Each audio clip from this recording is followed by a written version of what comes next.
دیکھیں کوفہ والوں کو سب پتہ تھا کیا ہوا ہے کیا نہیں ہوا، بیان کرنے کی بھی اتنی ضرورت نہیں تھی، اس لیے جس چیز کے اوپر اہل بیت علیہ السلام نے فوکس کیا ہے وہ یہ تھا کہ ان کو جھنجھوڑا جائے، ان کے ضمیر کو جھنجھوڑا جائے، ان کو بتایا جائے کہ تم لوگوں نے کتنا بڑا جرم کیا ہے، یعنی اس کی اہمیت کا احساس دلایا جائے کہ تم سے کتنی بڑی غلطی ہوئی ہے، کتنی بڑی غلطی سرزد ہوئی ہے۔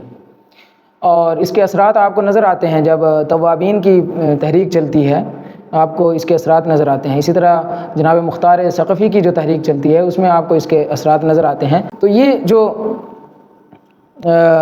بعد کی تحریکیں ہیں قطعاً اس کا شعلہ جو روشن ہوا ہے وہ انہی خطبات سے ہے جو اہل بیت علیہ السلام نے کوفہ میں دیے ہیں۔ میں چند ایک الفاظ نقل کرتا ہوں۔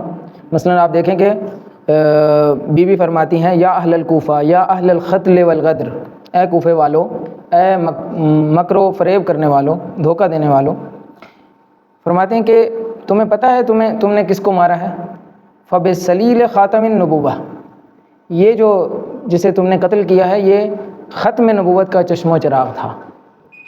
وہ سید شباب اہل الجنہ، یہ جوانان جنت کا سردار تھا۔ وہ ملاذ خیرتکم، یہ تمہارے اچھے لوگوں کی پناہ گاہ تھا۔ وہ مفزع نازلتکم، اور تمہاری مصیبتوں اور پریشانیوں میں تمہاری آخری پناہ گاہ تھا اور تمہارے لیے راہ روشن تھا۔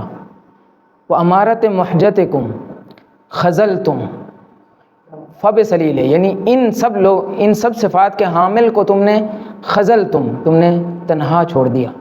وَلَهُ قتلتم، اور تم نے ایسے آدمی کو قتل کیا۔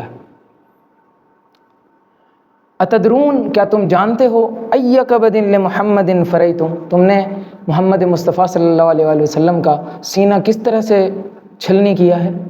کیا تمہیں پتہ ہے اس چیز کا؟ اتدرون، کیا تم جانتے ہو اس چیز کو؟ کیا تمہیں احساس بھی ہے؟ وَأَيَّ دَمٍ لَهُ سَفَكْتُمْ، تم نے کیسا خون بہایا ہے رسول اللہ کا؟ کیا تمہیں احساس ہے اس چیز کا؟ لَقَدْ جِئْتُمْ شَيْئًا إِدًّا، تم نے بہت بڑی غلطی کی ہے۔ تَكَادُ السَّمَاوَاتُ يَتَفَطَّرْنَ، یہ آیت کی تضمین بھی نے لگائی ہے کہ آسمان پھٹ جاتے ہیں، قریب تھا آسمان پھٹ جائیں۔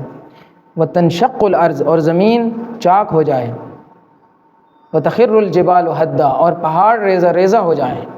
یہ کام جو تم نے کیا ہے، یہ تضمین تھی آیت کی جو قرآن میں شرک اور اس کے لیے آئی ہے، اور اس کو اہل بیت علیہ السلام نے اپنے جو خاص مورد ہے اس میں مصداقی طور پر بی بی نے ایڈ کیا ہے۔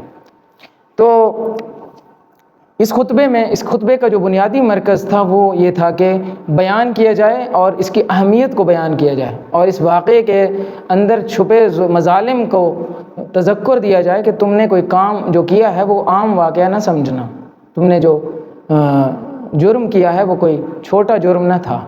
اور روایات میں ہے کہ جب یہ خطبہ سنا گیا تو لوگ مات و مبہوت تھے، حیران تھے، حیران تھے، اور بعض میں یہ ہے کہ رونے لگ گئے ہیں۔ کچھ لوگوں کے اوپر ایسی کیفیت طاری تھی۔ کچھ لوگوں نے کہا کہ یہاں پہ علی بول رہا ہے، یعنی بی بی کی زبان میں علی بول رہا ہے۔ تو اس خطبے کو جو ہے وہ مختلف مصادر میں نقل کیا ہے۔ ابن تیفور نے بلاغات النساء میں بھی اسی طرح کا ایک خطبہ نقل کیا ہے۔ اس خطبے کی ایک بنیادی جو خصوصیت ہے وہ مختلف آیات تھیں کہ جس سے بی بی نے استفادہ کیا۔ تقریباً 7 آیات کو بی بی نے چھوٹے سے خطبے میں استفادہ کیا ہے۔ مثلاً کوفے والوں کو مثال دی ایک ایسی خاتون سے کہ جس نے اپنا جو ہے وہ چرخہ کات کے جو دھاگا ہے اس کو بنا، اور اس کے بعد پھر اس کو مضبوطی سے بنا اور اس کے بعد اس کو توڑ دیا۔ تو یعنی مضبوط ایک بیعت تھی، ایک پیمان، مضبوط پیمان ہوتا ہے نا، بیعت جو عرب کے ہاں بیعت کی جاتی ہے وہ مضبوط پیمان ہوتا ہے۔